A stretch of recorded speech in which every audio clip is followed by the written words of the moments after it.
Hai guys, kembali lagi bersama Bang Rian di sini. Dimana lagi kalau bukan di channel begini ceritanya. Bagaimana kabar kalian yang masih suka pakai cara lama seperti susuk, cirit barandang, santet, pelet, curi dompet sampai mati kepleset hanya untuk kepuasan sementara? Siap-siap, karena kali ini Bang Rian akan membahas sebuah film yang diangkat dari kisah nyata tentang tragedi hilangnya 17 anak secara misterius di sebuah sekolah SD di salah satu kota di Amerika. Siapa pelakunya dan bagaimana peristiwa ini bisa terungkap dan apa yang terjadi selanjutnya kepada si pelaku? Oke, biar nggak kelamaan, kita langsung ke pembahasannya.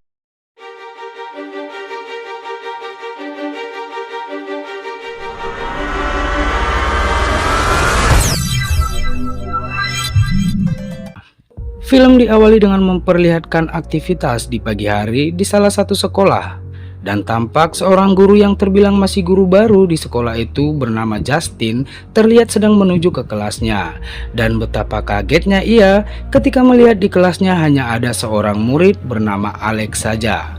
Dan ternyata penyebabnya adalah tepat pada pukul 2:17 malam tadi, satu persatu murid itu secara misterius berlari meninggalkan rumah menuju ke kegelapan malam.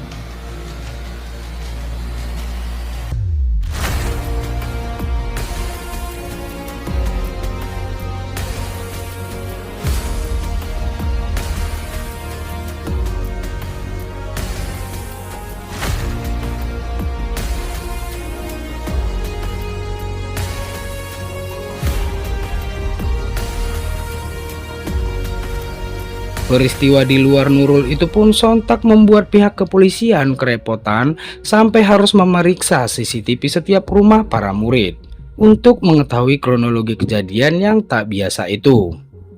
Dan Alex, satu-satunya murid yang masih ada, serta Justin sebagai guru, otomatis menjadi sasaran pihak kepolisian, hingga membuat pihak sekolah harus menutup sekolah selama sebulan demi penyelidikan. Sampai beberapa waktu kemudian, pihak sekolah mengadakan pertemuan yang dihadiri para orang tua murid serta sebuah lembaga untuk bersama-sama mencari cara memecahkan misteri ini. Dan semua berawal dari sini. Pertama, scene memperlihatkan bagaimana Justin mendapat tekanan dari para orang tua korban yang menduga kalau dalang dari semua ini adalah dirinya. Kemudian, bagaimana saat Justin mengungkapkan rasa sedihnya atas peristiwa itu yang sama sekali tidak diterima para orang tua korban, yang membuat kepala LBH itu harus mengamankan Justice setelah melihat kemarahan para orang tua korban.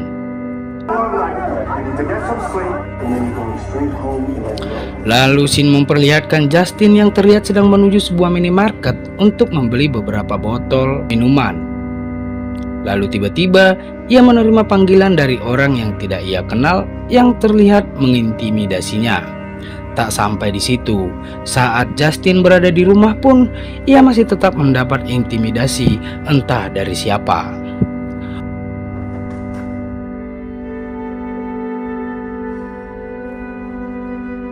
Muak dengan perlakuan orang misterius itu, ia pun memberanikan diri untuk memeriksa. Dan ternyata ia tak melihat seorang pun, yang ada hanya kesunyian malam. Keesokan harinya terlihat Justin sedang berusaha membersihkan mobilnya setelah orang misterius malam tadi menulis sebuah kata pada mobilnya yang menuduhnya sebagai penyihir. Beberapa waktu kemudian, tampak kepala LBH bernama Markus itu meminta Justin meninggalkan kota untuk sementara waktu demi keselamatannya. Namun, Justin menolaknya karena ia berniat ingin bertemu Alex, muridnya yang selamat dari peristiwa misterius beberapa waktu lalu. Lalu Markus berkata niatnya tersebut tidak baik untuk Alex yang masih trauma, dan berkata kalau sebaiknya Justin menyerahkan semuanya kepada penyidik yang sudah memeriksa kediaman Alex. Scene kemudian memperlihatkan Justin yang sedang berbincang dengan petugas saat memeriksa mobilnya. Dan tiba-tiba Justin menyapa seorang opsir bernama Paul yang gerak-geriknya tidak seperti biasanya. Lalu malam harinya, tampak Justin yang sedang berada di bar kedatangan tamu. Ya, Paul, si opsir yang ternyata masih sahabat Justin. Dalam percakapan mereka, terdengar Justin memberitahu Paul soal orang-orang yang menuduhnya seorang penyihir. Sebagai sahabat, Paul yang mengenal baik Justin pun meminta Justin untuk tidak terlalu memikirkan apa kata orang tentangnya. Justin kemudian membalas kalau ia tidak terima ketika dijuluki sebagai penyihir. Mendengar itu, Paul kemudian berkata kalau malam ini ia akan menghiburnya dengan menemaninya minum sampai teler.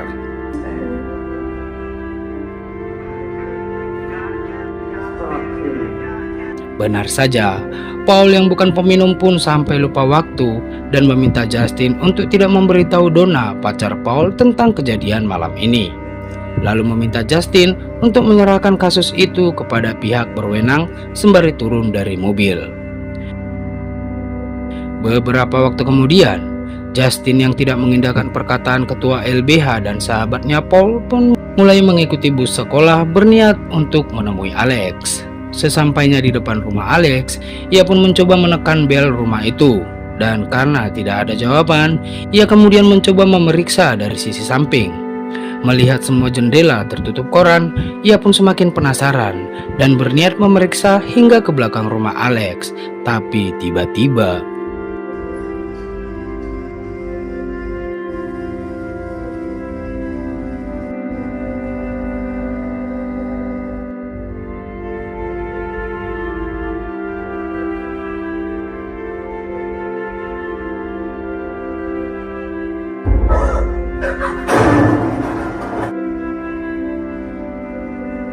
scene kemudian memperlihatkan Justin yang kemudian memberitahu Marcus, si ketua LBH, tentang apa yang ia lihat setelah dari rumah Alex.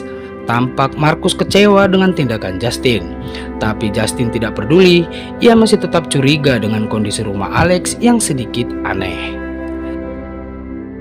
Tak berselang lama, saat Justin sedang berbelanja di minimarket langganan, tiba-tiba seorang wanita yang tubuhnya 2 kali lipat dirinya terlihat berusaha menyerangnya. Ternyata wanita itu adalah Donna, pacar Paul yang akhirnya mengetahui apa yang mereka lakukan di kamar Justin sepulang dari bar beberapa waktu lalu. Lalu keesokan harinya, Justin pun berhasil menemui Alex. Namun sayang, Justin tidak berhasil mendapatkan informasi apapun setelah Alex tak mau bicara dan bergegas masuk ke dalam rumah. Seolah tak mau menyerah, Justin masih terlihat memantau pergerakan penghuni rumah itu. Hingga malam tiba, sampai tak sadar Justin sudah tertidur di dalam mobilnya dan tiba-tiba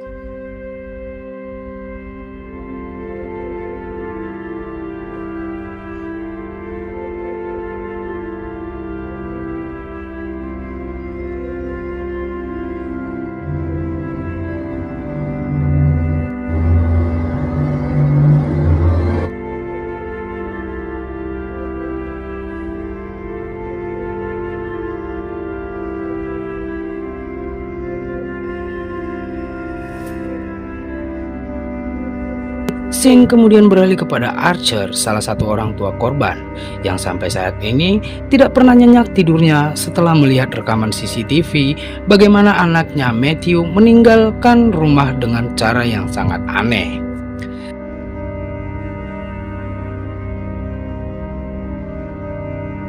Setiap pagi saat akan berangkat bekerja, ia selalu memandang ke arah Matthew berlari di malam kejadian itu. Pagi ini, Archer yang seorang arsitek bangunan mendapat laporan dari anak buahnya kalau cat yang ia terima kemarin salah warna, dan sesuai permintaan customer, warna cat tersebut harus diganti. Mendengar itu, Archer pun bergegas untuk segera mengganti cat sesuai pesanan. Dan sebelum ke toko cat, Archer terlebih dahulu mampir ke polsek terdekat untuk bertanya tentang perkembangan kasus hilangnya 17 anak termasuk anaknya itu. Tampak Kapolsek berkata kepada Archer kalau timnya sedang bekerja keras dan ia sudah memilih tim yang agresif dalam menangani kasus-kasus seperti ini. Mendengar itu, Archer pun mulai tensi dan mempertanyakan keagresifan anak buahnya setelah melihat Justin masih bisa tertawa dan bebas berkeliaran sembari memberitahu Kapolsek tentang latar belakang Justin yang sudah berkali-kali pindah sekolah. Namun Pak Kapolsek berkata kalau untuk saat ini tidak ada bukti kuat untuk dapat menjadikan Justin sebagai tersangka. Lalu scene memperlihatkan pada saat malam pertemuan di mana ketika Markus berusaha mengamankan Justin dari amukan orang tua korban. Terlihat Archer mulai membuntuti Justin dari minimarket sampai ke rumah Justin, hingga ia kemudian menulis sebuah kata penyihir pada mobil Justin. Maka terkuaklah satu fakta kalau Fix yang melakukan teror kepada Justin dan menulis kata penyihir pada mobilnya adalah Archer.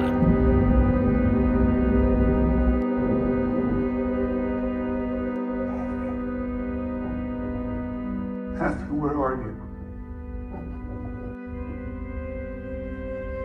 Talk to me.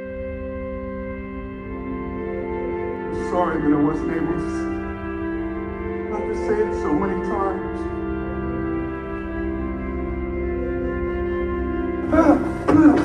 Setelah mendapat mimpi bertemu dengan Matthew yang seolah memberi petunjuk kepadanya tadi malam, Archer dengan ilmu arsiteknya pun membuka denah komplek dan mulai melakukan aksinya dengan menarik lurus garis sesuai arah berlari Matthew malam itu.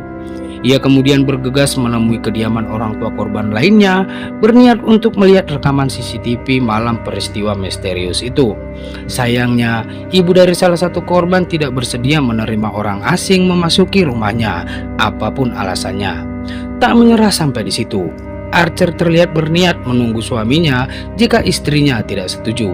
Dan benar saja, tak lama kemudian suami dari wanita itu pun muncul. Archer kemudian menjelaskan maksud kedatangannya dan Archer pun berhasil membuka rekaman CCTV. Dan setelah melakukan olah TKP, akhirnya Archer pun mendapat satu titik temu yang secara teori pasti para korban berkumpul di titik tersebut. Keesokan harinya, saat mulai mencari alamat titik temu sesuai denah, tiba-tiba Archer melihat Justin sedang mengisi bensin. Ia pun bergegas menemuinya bermaksud untuk bertanya langsung kepada Justin di mana sebenarnya ia menyembunyikan anak-anak itu. Tapi belum sempat menjawab, tiba-tiba ya, Markus si ketua LBH seperti dalam pengaruh setan berusaha menyerang Justin. Namun gagal ketika Archer berhasil menahannya.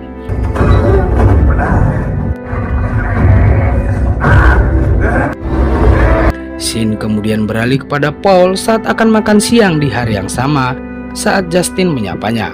Ketika petugas sedang melakukan pemeriksaan bukti terkait laporan tulisan di mobilnya. Gelagat aneh Paul ternyata disebabkan persoalan pribadinya dengan Donna kekasihnya. Di perjalanan terlihat Paul memergoki seorang pemuda sedang berusaha masuk ke sebuah rumah. Melihat itu, Paul pun segera memperingatkan pemuda tersebut. Sadar aksinya diketahui oleh polisi, pemuda itu pun segera kabur dan terjadilah aksi kejar-kejaran antara Paul dan pemuda pengangguran itu.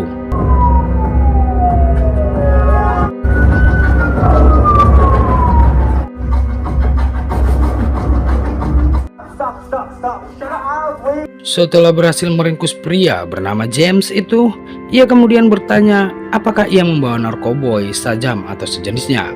James menjawab tidak, dan ternyata saat Paul memeriksa, luka di tangan Paul pun membuatnya panik dan bergegas ke mobil untuk membersihkan luka. Ia kemudian tersadar kalau aksinya terekam setelah melihat dashcam di mobilnya dalam posisi aktif. Tak mau hal buruk terjadi kepadanya, ia kemudian memutuskan untuk damai di tempat dengan James dengan tujuan agar James tidak menuntut aksi jotosnya dengan syarat James tidak boleh berkeliaran di daerah itu lagi. Kemudian Paul melaporkan kejadian itu kepada Kapolsek yang masih dekat dengannya. Lalu Pak Kapolsek berkata kalau rekaman dashcam itu tidak akan pernah diperiksa selama tidak ada laporan yang mereka terima. Artinya posisi jabatan Paul masih aman. Setelah urusan James aman, Paul pun menemui sahabatnya Justin di bar sampai setelah melewati malam indah itu, ia pun kembali ke rumah dan mendapati Donna sudah ada di rumah. Dan setelah Donna bertanya alasan Paul tidak datang ke bandara, terungkaplah fakta kalau aksi Donna menyerang Justin saat sedang berbelanja di minimarket adalah pelampiasan amarahnya setelah mendapat pengakuan dari Paul kalau Paul menginap di rumah Justin sampai lupa menjemputnya di bandara.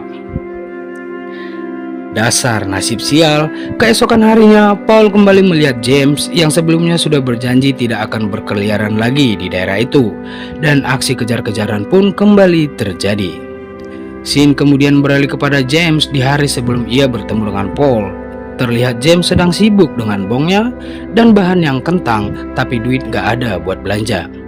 James adalah pemuda gelandangan yang banyak hutang dan bisa makan dari hasil mencuri dan menjual hasil curiannya ke konter sepi pelanggan.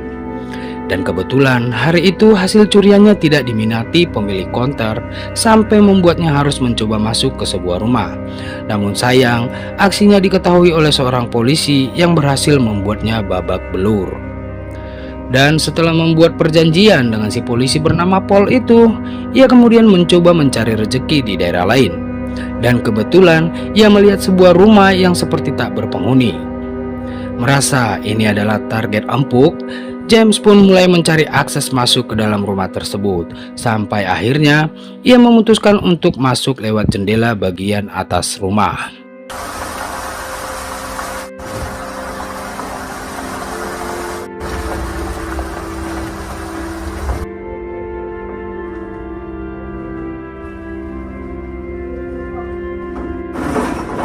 Setelah berhasil masuk, ia mulai memilih barang yang layak jual. Dan setelah memeriksa setiap ruangan, ia pun melihat PS5 edisi terbaru. Tanpa basa-basi, ia lalu mencoba membongkarnya. Tapi tiba-tiba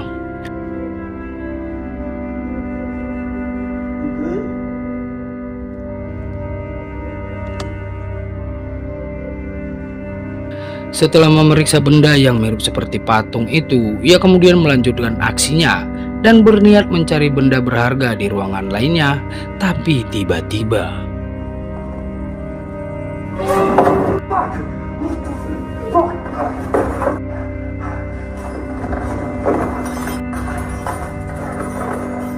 beruntung saat itu James masih selamat. Tampak saat James sedang menunggu pemilik konter menghitung hasil jarahannya, ia membaca tulisan imbalan $50.000 bagi yang menemukan orang di foto itu. Dan setelah menerima bayaran, tampak James sedang menghubungi nomor yang tertera di pengumuman karena ia merasa telah melihat orang-orang di foto itu saat menjara rumah misterius beberapa jam yang lalu. Untuk membuktikan ucapannya, orang di telepon itu pun memintanya untuk datang ke polsek terdekat untuk memastikan kebenaran informasinya. Tapi sayang, sebelum sampai di kantor polisi, ia harus kembali bertemu dengan petugas yang membuatnya babak belur beberapa waktu lalu. Dan aksi kejar-kejaran pun terjadi. Beruntung, James kembali berhasil kabur dari opsir tersebut. Tapi ia kemudian berhenti ketika tiba-tiba ia mendengar suara yang terdengar sedang memanggil namanya.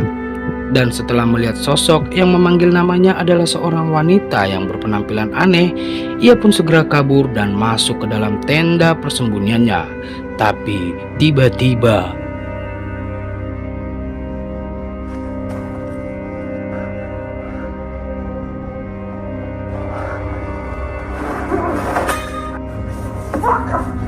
lagi-lagi Paul berhasil meringkus James. James yang masih ketakutan terlihat memberitahu Paul tentang apa yang sudah ia temukan di sebuah rumah yang baru saja dimasukinya. Mendengar itu, Paul pun segera membawa James ke tempat itu, berniat memastikan kebenaran informasi dari James. Sesampainya di depan rumah misterius itu, tampak James mengingatkan Paul agar berhati-hati saat menghadapi penghuni rumah tersebut.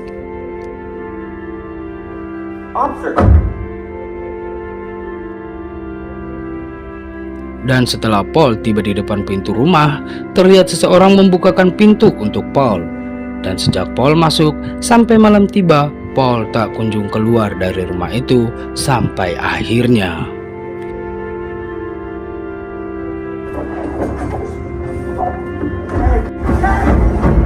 Scene kemudian beralih kepada Marcus, si ketua LBH, di hari sebelum ia menyerang Justin. Tampak Marcus sedang berbincang dengan Justin yang mengaku baru saja dari rumah tempat tinggal keluarga Alex yang terlihat aneh. Dan beberapa waktu kemudian, saat lagi asik ngemil sambil scroll-scroll YouTube, tiba-tiba ia kedatangan tamu yang ternyata adalah seorang wanita berpenampilan mirip seperti orang yang melambaikan tangan kepada James. Mengira kalau wanita tua itu adalah orang tua Alex, Marcus pun segera menyambutnya. Tapi setelah wanita itu mengaku kalau ia adalah saudara ibu dari Alex, Marcus pun menahan pertanyaannya yang seharusnya harus ia tujukan kepada orang tua kandung Alex. Meski wanita tua itu bersikeras meminta Marcus bertanya kepadanya saja, Marcus tetap menahan pertanyaannya dan berkata kalau hanya orang tua Alex lah yang boleh menjawabnya.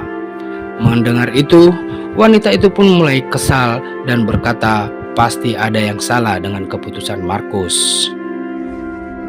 Singkat cerita, saat sedang asik di hari liburnya, Marcus kembali kedatangan tamu dan orang itu masih si wanita tua. Dengan alasan ketinggalan bus dan sudah lelah berjalan kaki mencari alamat Marcus, wanita itu kemudian meminta air minum. Dan anehnya, wanita itu meminta Marcus membuat air minumnya tidak dengan gelas, tapi mangkok, guys. Meski merasa aneh, Marcus tetap menuruti permintaan wanita itu. Lalu tampak wanita itu melakukan sebuah aksi yang membuat Marcus dan temannya panik.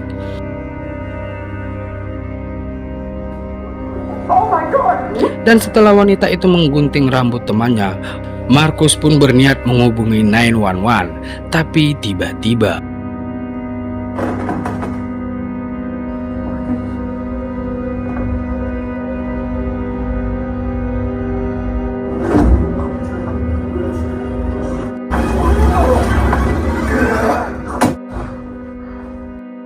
setelah dalam pengaruh sihir si wanita tua, Marcus berhasil menghabisi temannya sendiri.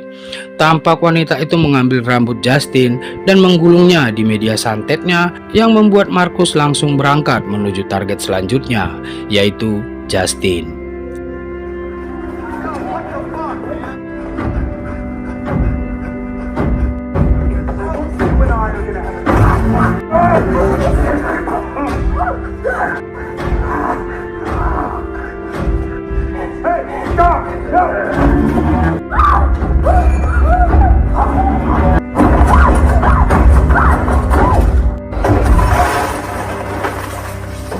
Meski berkali-kali dihalangi oleh Archer, Marcus tetap fokus ke targetnya. Bahkan saat Justin berhasil kabur dengan mobilnya, Marcus tetap mengikutinya sampai akhirnya.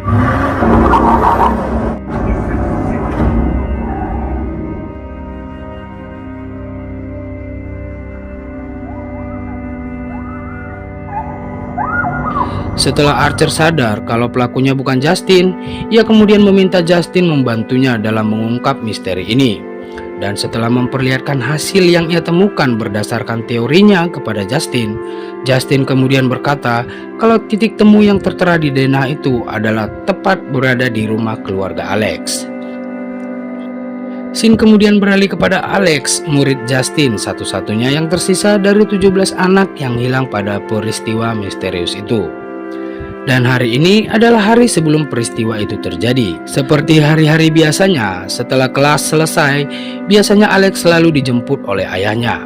Dan hari itu, Alex terlihat tidak senang ketika ayahnya memberitahunya tentang bibinya yang akan datang dan tinggal di rumah bersama mereka. Setelah sampai di rumah, tampak ibu Alex sedang beberes, lalu meminta Alex membersihkan kamarnya karena bibinya bernama Gladys itu tidak suka dengan kamar yang kotor. Singkat cerita, bibi Gladys pun tiba, dan beberapa waktu setelah kedatangan bibi Gladys, Alex pun keluar kamar karena merasa perutnya sudah mulai keroncongan. Ibu Alex kemudian meminta Alex untuk langsung ke dapur dan gosok gigi setelah makan.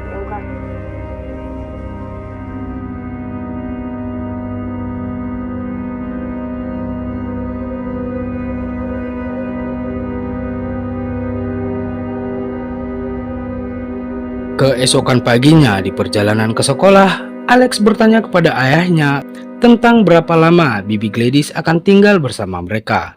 Dan ayahnya sendiri belum tahu sampai kapan wanita itu akan tinggal bersama mereka. Singkat waktu setelah kelas selesai, seperti biasa para murid terlihat bergegas menemui orang tuanya masing-masing. Tapi hari ini ada yang berbeda dengan Alex. Tampak ayah Alex tidak terlihat di tempat biasa. Menyadari hal itu, Alex pun memutuskan untuk pulang ke rumahnya dengan berjalan kaki. Dan sesampainya di rumah, ia kembali melihat suasana rumah yang tidak seperti biasanya. Rumah tampak sepi. Setelah memeriksa hingga ke dapur, Alex kemudian menemukan kedua orang tuanya dengan gelagat mencurigakan. Dan si wanita tua bibi Alex pun muncul sembari mengajak Alex berbincang. Dan tiba-tiba Brush your teeth and then it's bedtime. No dinner for you.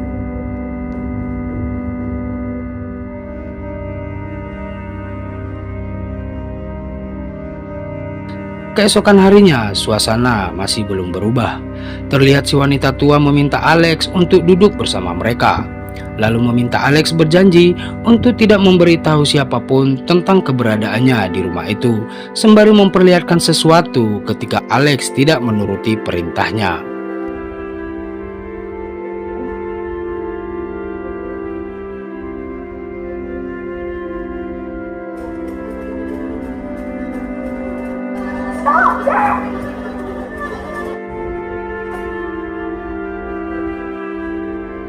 Beberapa waktu kemudian, sepulang dari sekolah, Alex terlihat sedang memeriksa makanan ke dapur. Melihat tidak ada benda yang bisa dimakan, ia pun mulai mencari ibunya. Tapi sebelum menemukan ibunya, wanita misterius itu meminta Alex agar sebaiknya memakan makanan kaleng yang ada dulu, dan berkata kepada Alex besok sepulang dari sekolah agar Alex mampir ke minimarket untuk belanja makanan kaleng yang lebih banyak.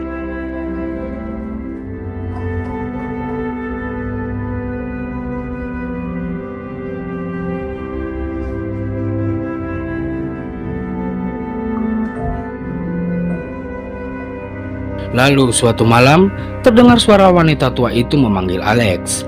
Tampak kondisi wanita itu sedang tidak baik-baik saja. Dalam percakapan mereka, tampak si wanita tua itu memberitahu Alex tentang kondisi kesehatannya, dan hanya bisa membaik jika Alex mau membantunya. Mendengar itu, Alex pun membuat perjanjian dengannya. Jika setelah ia bersedia membantu dan kondisi kesehatannya sudah membaik, ia harus pergi dari rumah itu. Dan si wanita tua pun setuju. Dan saat Alex bertanya apa yang bisa ia bantu, si wanita tua kemudian meminta Alex untuk membawa satu benda milik semua murid-murid di kelasnya. Keesokan harinya, terlihat Alex mulai melirik benda-benda milik temannya yang rencananya akan dibawa ke bibinya itu. Dan setelah merasa inilah waktu yang tepat, Alex pun segera beraksi. Dalam aksinya, tampak Alex mulai mengumpulkan benda-benda milik temannya. Tapi tiba-tiba Justin yang merasa ada yang aneh dengan Alex meminta Alex untuk bercerita kepadanya jika ingin bercerita sesuatu. Dan karena Alex berkata kalau ia baik-baik saja, Justin pun meminta Alex untuk kembali bermain bersama teman-temannya yang lain. Setelah berhasil membawa pesanan wanita tua, Alex pun segera menyerahkan bawaannya kepada wanita itu.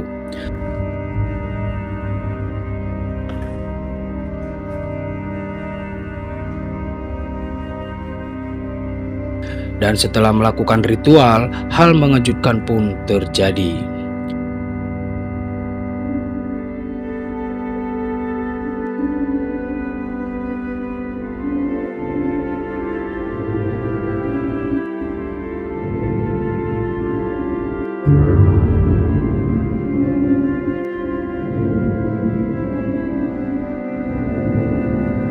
Kemudian saat pihak kepolisian memanggil orang tua Alex setelah peristiwa viral itu, ternyata yang memenuhi panggilan adalah ayah Alex yang terlihat dalam pengaruh sihir si wanita tua.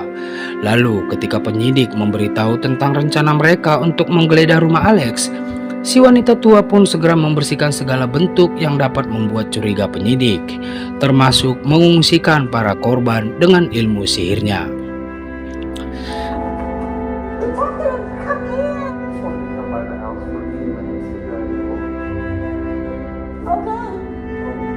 Setelah berhasil mengelabui penyidik, aktivitas Alex pun kembali seperti biasa. mulai dari memberi makan orang tuanya, lalu belajar di sekolah. Sampai suatu hari, sepulang dari sekolah, Alex melihat mobil polisi terparkir di depan rumahnya.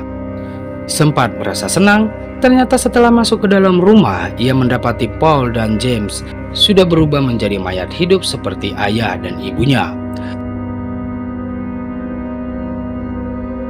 Don't step over the stairs. Lalu saat terbangun dari tidur siangnya, Alex tampak mendekat ke arah jendela dan melihat sebuah kendaraan yang ternyata adalah Justin dan Archer yang baru saja tiba di titik temu sesuai dengan Dana. Dan saat mereka memutuskan untuk masuk ke rumah itu, tiba-tiba sesosok pria terlihat melambaikan tangan kepada mereka. Dan setelah melihat baik-baik, akhirnya Justin pun sadar kalau orang itu adalah Paul. Sempat bingung bagaimana selanjutnya, mereka kemudian keluar dari mobil. Sementara Alex masih terus memantau dari jendela kamarnya.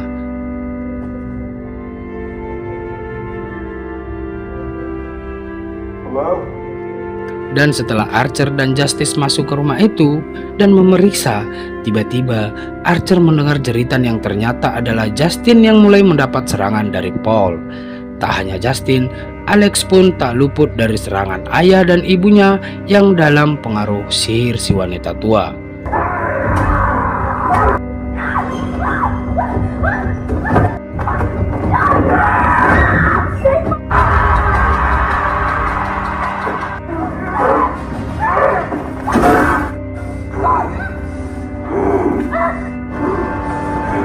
Dan saat Paul berhasil menangkap Justin, di tempat lain Archer harus menghadapi James yang juga dalam pengaruh sihir.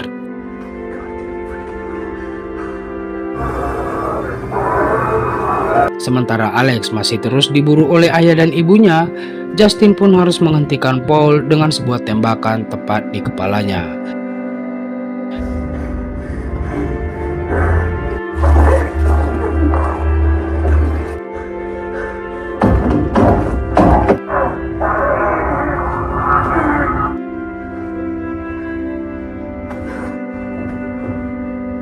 Dan akhirnya, Archer pun berhasil menemukan sebuah ruangan di mana si wanita tua menyembunyikan para korbannya. Paul terkapar di atas genangan darah, sementara Alex berhasil masuk ke kamar wanita tua dan mengambil salah satu media santet itu. Dan saat Archer berusaha mencari Matthew anaknya, tiba-tiba Sin kemudian memperlihatkan Alex yang mulai mengikuti cara bibinya untuk mengendalikan korbannya. Sementara Justin terlihat harus menghadapi Archer yang kini sudah terpengaruh ilmu sihir si wanita tua. Dan saat si wanita penyihir merasa sudah berhasil mengambil kendali, tiba-tiba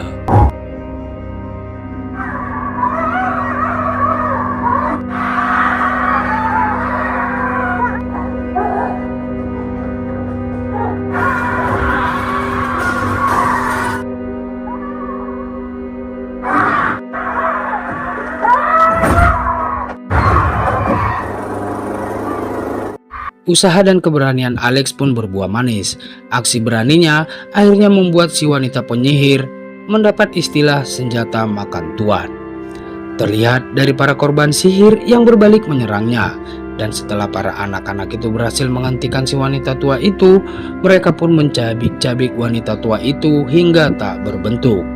Dan detik wanita tua itu tewas, detik itu juga pengaruh ilmu sihir di setiap korbannya pun otomatis menghilang. Di saat Archer tengah mencari Matthew, Justin pun menemukan Alex dan kedua orang tuanya yang sudah sadarkan diri. Setelah Archer berhasil menemukan Matthew, ia pun segera membawa pulang anak kesayangan itu. Dan kabarnya, setelah peristiwa misterius itu terungkap, Alex dan keluarga memutuskan untuk pindah ke kota lain untuk menjalani kehidupan yang normal. Sementara para korban lainnya tidak langsung pulih begitu saja, tapi berangsur-angsur sampai akhirnya pulih total. Dan film pun tamat. Itu dia guys alur cerita film berjudul Weapon. Dari film ini, Bang Rian dapat simpulkan kalau istilah tabur tuai itu masih berlaku.